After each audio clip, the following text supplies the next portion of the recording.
What's going on, everybody? Alex Connor here with the Fearless Training Raw Knowledge podcast. Welcome back, my friends. This is another episode, and today I have another guest and another friend, very insightful, and once again sharing her experiences and her learnings. Now, just quickly before we dive into a little bit more about my guest and a bit of a brief about them, thank you for everyone again who's been tuning in to these episodes, whether that's social media via YouTube, whether that's the podcasting via iTunes, Spotify, etc. This podcast is now available on all mediums and all platforms. And once again, you can find links to all of these in the show notes below, whatever medium you are listening to them from. Now, my guest today is Jade Weller. Jade Weller is an entrepreneur and a lawyer. She works full-time for one of the biggest accounting firms in the world doing corporate restructuring. She also owns a successful business called JadeStart, which provides business coaching to startups as they launch their business for a more solid foundation, even better growth and success. Jade is actually someone who's personally helped me in the earlier stages of my career with Fearless Training as well, and she's someone that I have had many learnings from. Now, Jade didn't really follow the traditional sort of medium to her success.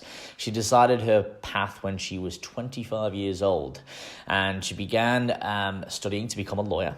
Okay, she worked in a full-time job as a paralegal, as well as studying full-time, and she even competed in the INBA during her second year of university, which is something that we get into as well. Again, always talking about training, nutrition, lifestyle, respectively. And she hasn't slowed down either.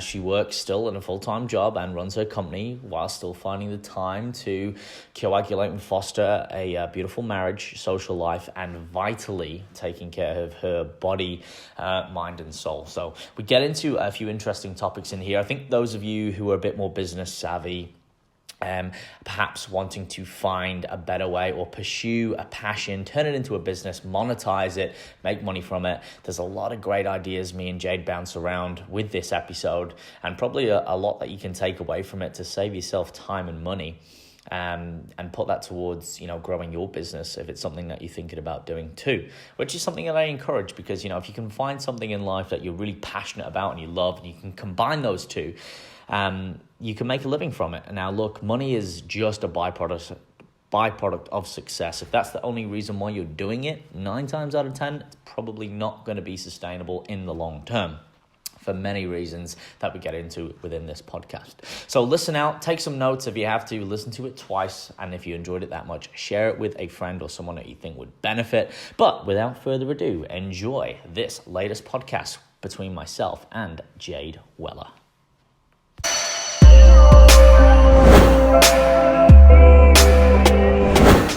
Jade, welcome. Yes, thank you. Welcome to the podcast. Thank you for your time and thank you for joining me today. I really appreciate it. Yeah, thanks for having me. My pleasure. Let's start off where we always do. Let's get a bit of a background about you, who you are, what you do, how you got there, and perhaps a few whys as well. Whys, yeah, no worries. So I currently am working for one of the big 4 banks in the city. I do corporate restructuring and insolvency work. I'm a lawyer. I studied at Bond for 3 years and graduated maybe 3 years ago now.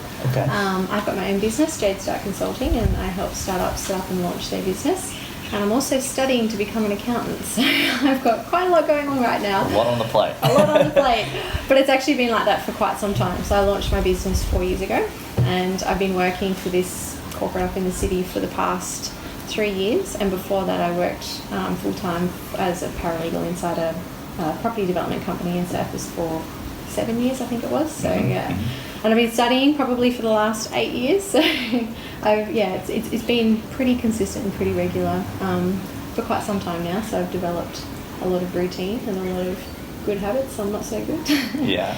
So the reason I suppose why I am where I am now, I came from a background where I didn't have a qualification or an education past grade 10.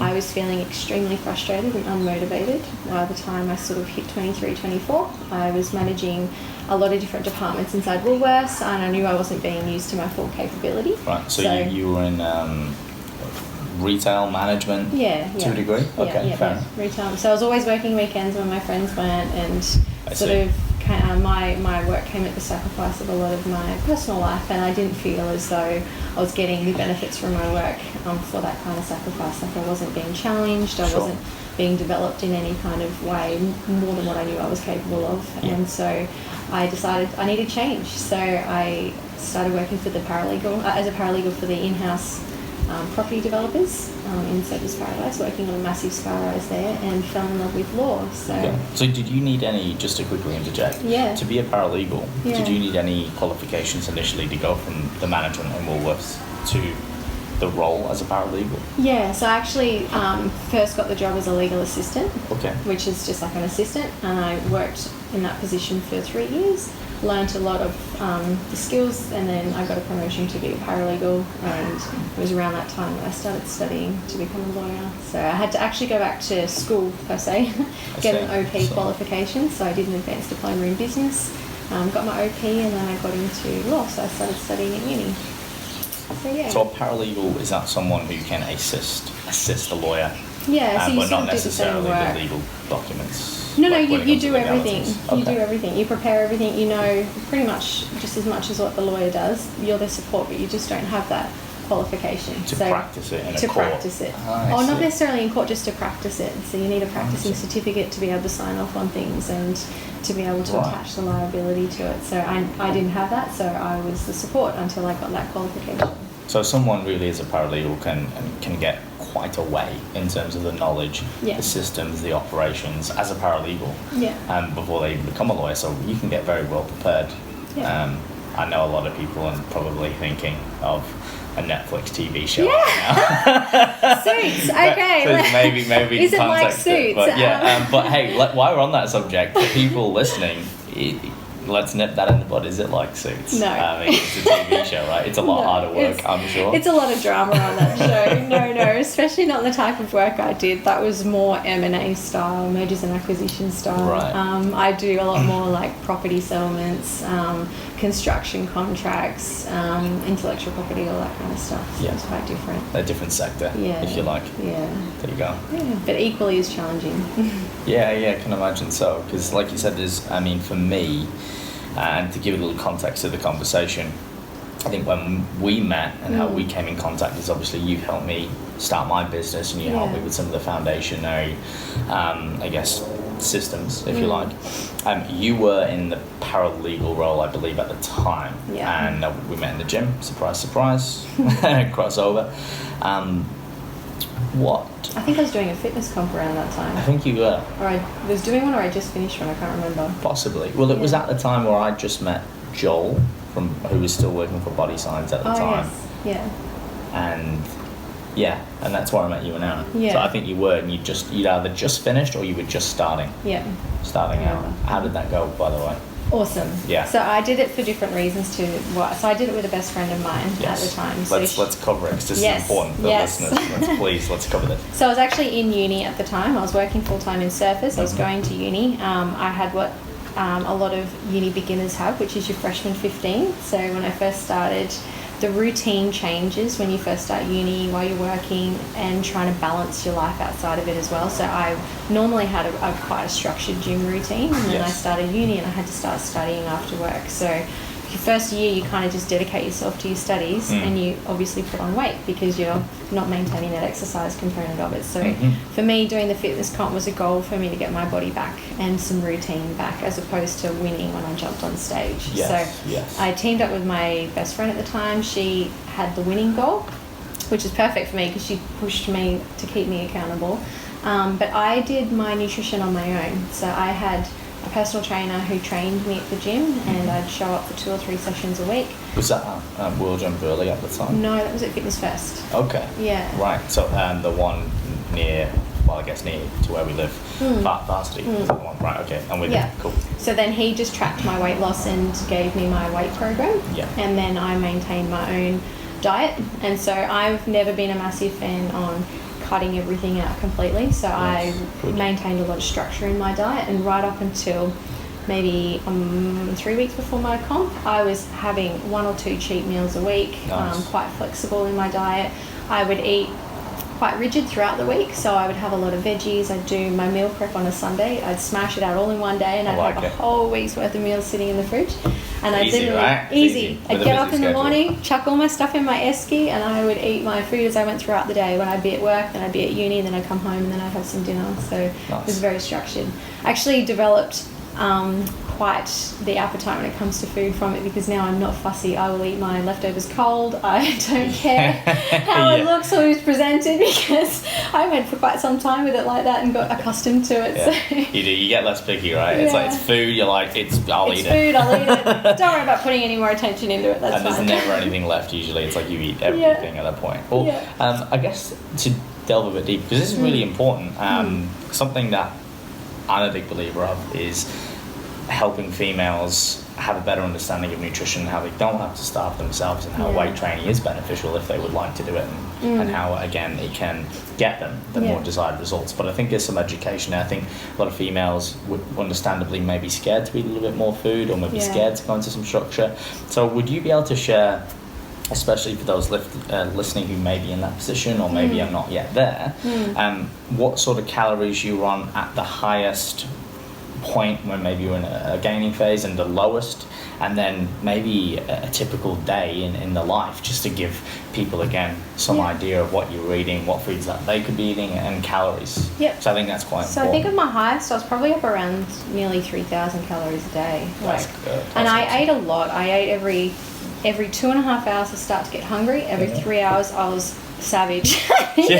So you were listening to your body. If you were hungry, you made sure you had something. And I didn't eat large portions. I ate sort of small portions, maybe like 2 fists worth, and that would do me. I would have veggies in every portion with some meat.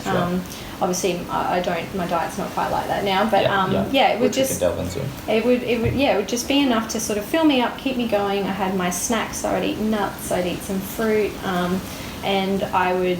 It would start from maybe, so in the morning I'd have a shot of coffee with some coconut oil in it, and that okay. What's that? I've not tried it with coconut oil. What's that like? Because I've tried it with cream, because I know that fat and coffee it's I'll really have to give nice it a go. Coconut oil, okay. It's beautiful. So my personal trainer at the time told me about it. He said, try and start your morning on fats, and then you can sort of have your carbs throughout the day or towards the end of the day. One thing I always did try and do was try not to have fats and carbs together. So if I was going to have something that was quite fatty, I would just not really have as many carbs with it, or I would have a lot of carbs and just hardly any fats. But for my body type, I think it's just listening to your body. So for me, I really honed in on what made me feel good, what didn't, what times of day I had a lot of energy, what times I didn't. And then it's about weaving in exercise, and exercise often when you're not feeling so energetic can be a good boost of energy. So often in the afternoons I'd feel a slump because I'd been awake for so long. So then if I was able to get in some training, even if it's just a half an hour or a 40-minute session, I hated cardio, I still do. So I would often go in and smash weights, and I would just alternate different body parts, or upper or lower, or maybe do some HIIT sessions or something. But all the way up to my comp, I never did cardio per se, unless it was a walk. And then come to the evening. So I kind of, and then the low point when I was getting towards the tail end of my comp prep, I was probably maybe on 1,300 calories at my lowest. And that was having regular recharge days as well. So I wouldn't sustain that for a long period of time. So you'd have like a higher carb day, or a cheat day, or just something with a bit more food in it. How often would you do that at the most? Like sort of 2 times a week? So at the start, not as maybe once a week, because I was still having quite a lot of calories. And then towards the tail end, 2 times a week, just so that I kept my energy levels up. I actually did water loading before my comp prep. I didn't personally enjoy the experience at all. I felt like I was drowning. And with every mouthful of water I had to have, it was just too much for my body. And did I feel as though it gave me a massive edge? It probably did, because I had a really solid 6-pack right before I had to eat ice cream to fill it out, because the category I was going in, you weren't allowed to have a solid 6-pack. Were you in, was it fitness then? I was in bikini, but I did novice fitness as well while I was there. Because they don't like the girls too defined, do they? No. And I didn't. You come in too defined. Only on my stomach. I wasn't too defined anywhere else. I was perfect for bikini everywhere else, but my stomach was just far too shredded. So I had to eat like sorbet ice cream and like sugary stuff day or two before the comp just to try and fill it out a little bit. Yeah. End up looking better. Exactly. And I actually bought Sophie Gwilym was doing my bikini, my posing practice. So she was giving me little tips along the way as well to try and help bring me in on my stage day. And on the day, I felt amazing, and I was really happy with how I looked. I didn't win, but I wasn't upset about that at all because there was some that wasn't why you and that wasn't why I was there. Which is, I think, another important point. I'm glad you said that, because just for male and female, people do it for the wrong reasons, and I think you've got to do it for yourself first and foremost. Then why is that reason? Again, for you, it was to get my body back. Yeah, exactly. I'd always been tiny, and I put on all this weight, so I was like, I'm really uncomfortable. It's like two birds with one stone, right? It's at the end of the day, which is great. And then, so like you said, you still enjoyed the experience, not only the journey, but leading up to it, but then your main goal was accomplished. Yeah. Right? I actually became a very mean cook on the sandwich press.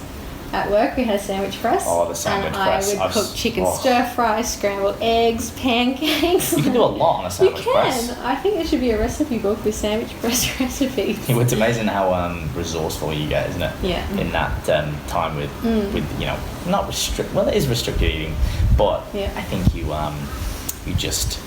make a little go a long way. And then it does, a lot of that, or some of that definitely transfers into when you go back to eating more food or off-season or whatever you may want to call it. And you become a little bit more strategic in your approach, which is good. What were your favourite things when you had like a refeed or a cheat day? Was there any particular foods that you craved that you really liked? Yeah. And also, did you find that you ate more? Obviously you had more of the cheat days towards the end, but how did you control that? Or did you never get to a point where your hunger was too insatiable, if you like? Where to the point where you were like, wow, I just want to eat. Do you know, for example, so when you got near the end, you were like, the cheat days got bigger or got longer or carried over? Yeah. I remember just the comp was in early May and it was right before Easter. And I was...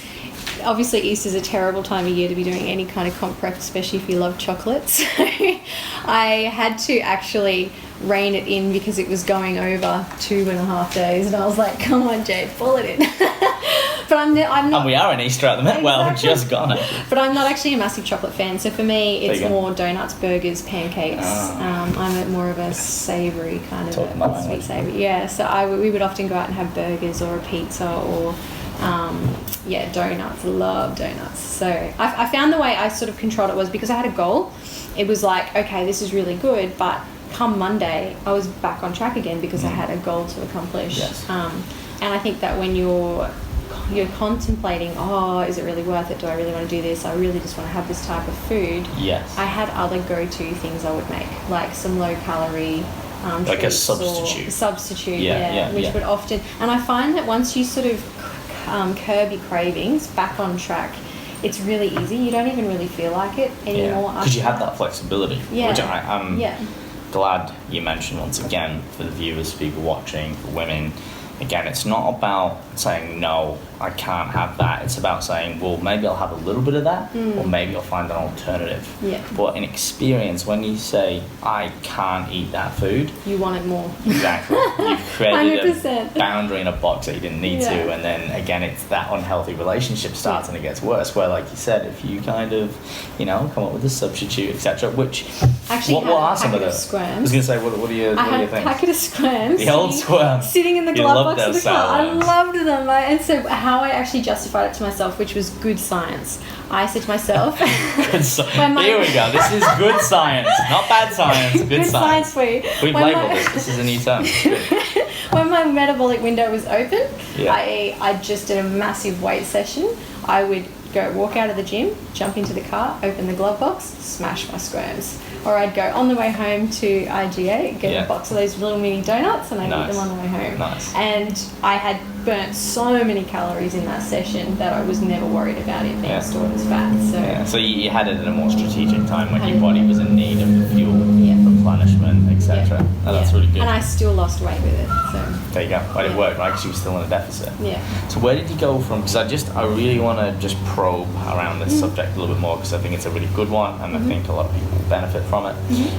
What were you doing before you started in terms of nutrition and training, and how did you evolve it? So obviously you weren't happy with, the way you were. Now, you obviously mentioned because you were more sedentary.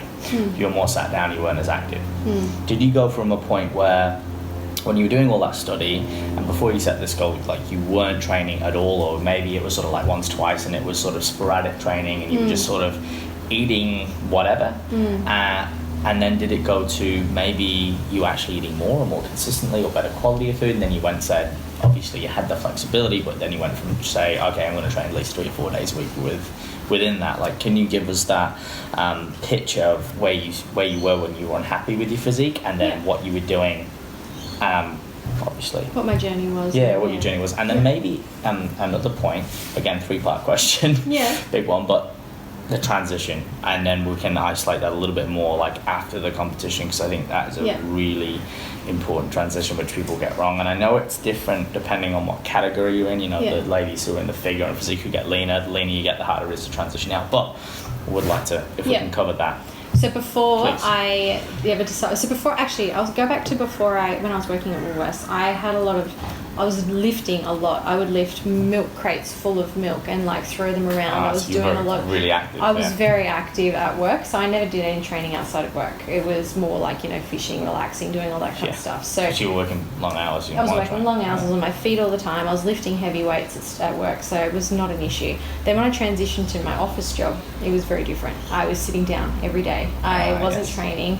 And I did well to keep the weight off for a while, because I started, doing just little bits and pieces with my now husband at the time. And then I still didn't find, it's really hard when you're trying to get fit. You need to find something you enjoy doing, because you need to look forward to doing it. Yes. And I hadn't found that yet. So he actually got me into Fitness First to start doing some weight training with him, and started meeting everybody there. And I found that I actually became really excited to socialise with everybody there.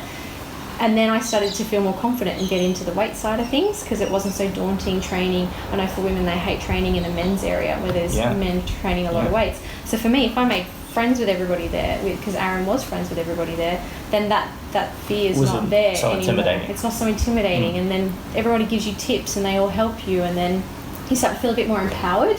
So then that happened, and I started to get quite fit, and then I started uni, so then that had to come at a sacrifice. So again, going back to sitting down, not moving, not training, putting on weight, and for your mental health, it's not very good for you. So I found getting a personal trainer gave me the accountability. I had to show up. I couldn't just cancel. And that's more what I paid him for, not so much the knowledge, because I had been weight training for quite a few years in the lead up to that, so I knew how to do it. It was just more the accountability, pushing me, having a bit of structure. Having some structure, and then in the lead up to I was just doing a lot of weights. I didn't do any cardio. Then post comp, this is the part everyone gets wrong, and that's the reverse. So I went and ate whatever I want for 2 weeks just because I could, but it didn't make me feel good at all. Like, I felt so swollen with water weight. It actually hurt. Like, this is not something that people tell you that happens when you're so lean and then you eat so much sugar. The sugar needs water to be able to fill it up, and you get so swollen, and it was so sore. I couldn't train. I had to actually start using the sauna to try and lose a lot of the water weight to try and get rid of the pain, and then I could get back into the gym again. And so then that was like a lesson. I was like, I can't be eating like this all the time, because it's just not good for me. So then it can be quite dangerous as well. Some people do end up in hospital, like, and the more extreme cases, etc. But you're right. It's the inflammatory response is not good. No. Were you after you finished comp, were you at a point where you were like, wow, you felt like really, because you had a more flexible approach, were you really like, wow, I want to go out and just smash everything inside, like dreaming about food? Or was it more, you know what, I've hit my goal, I definitely want to treat, and I've been craving X, Y, and Z? I think it was more... Where were you really, like, physiologically, how are you feeling? And versus mentally? Feeling good. My problem was I didn't have the next goal.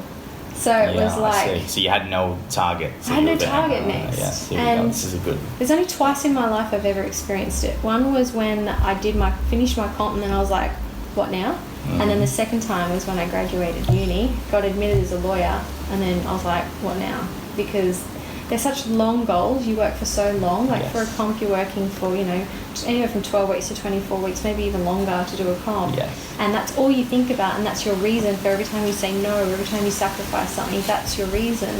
And then when you get to the end of it, this bizarre thing happens where you're like, what's the reason I'm going to say no for now? And so I think mentally you need to prepare yourself to have a reason after as well, not just for the day, because that's where you can then suffer a lot of depression. You can get, lose your way a little bit with your food, and lack of exercise. Exactly, the post-comp blues. So I found that to be very interesting, and I'm quite in tune with my emotions, so I noticed that was what was going on. So then I had to be like, okay, I need to set myself another goal. So then it was going to be to try and keep fit throughout the rest of my uni, because I found that it gave me a lot of clarity. It helped with my study routine. I was able to go out and socialise without feeling overweight and yucky. So not that I could all the time, but it just made me feel more confident too. So for me, it was about getting to the end of uni so you set over the goal and you reevaluated. Yeah.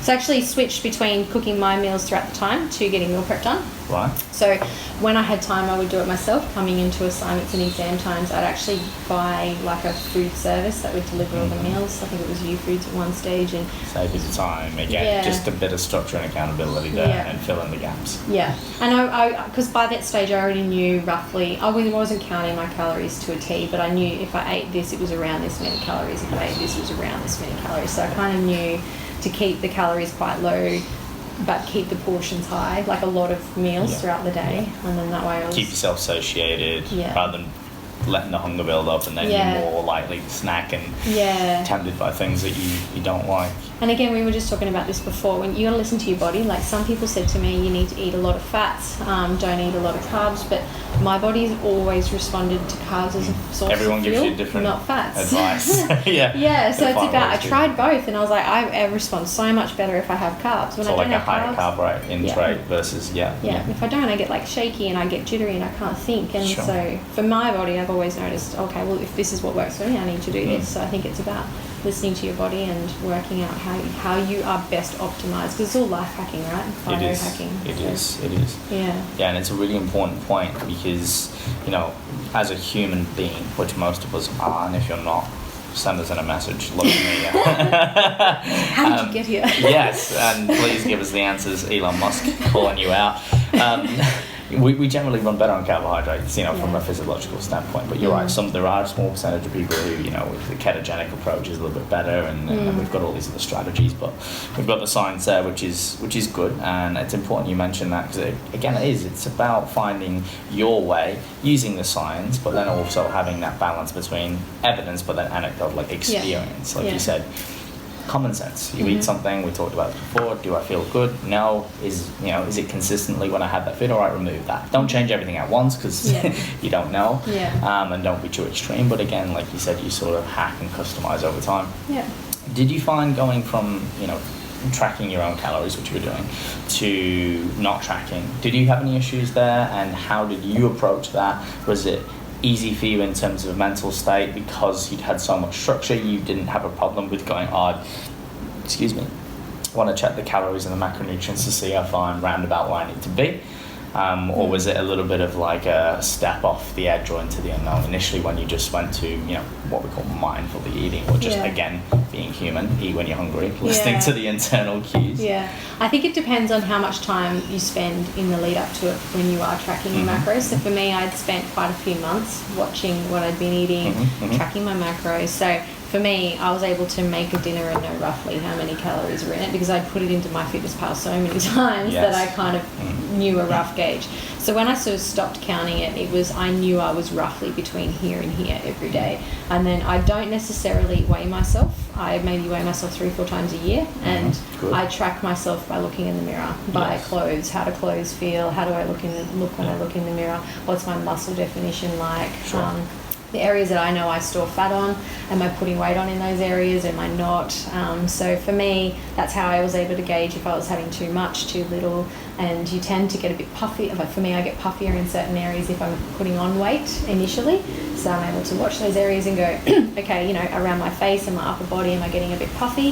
If I am, I'm having a few too many calories. So then I would usually have a deficit day, where the next day I would maybe not eat until lunchtime, or have an intermittent fast, or I would which would kill me because my metabolism was so high. Yes. But or I would just scale it back and have a few less calories, and by the end of the week it balanced it out.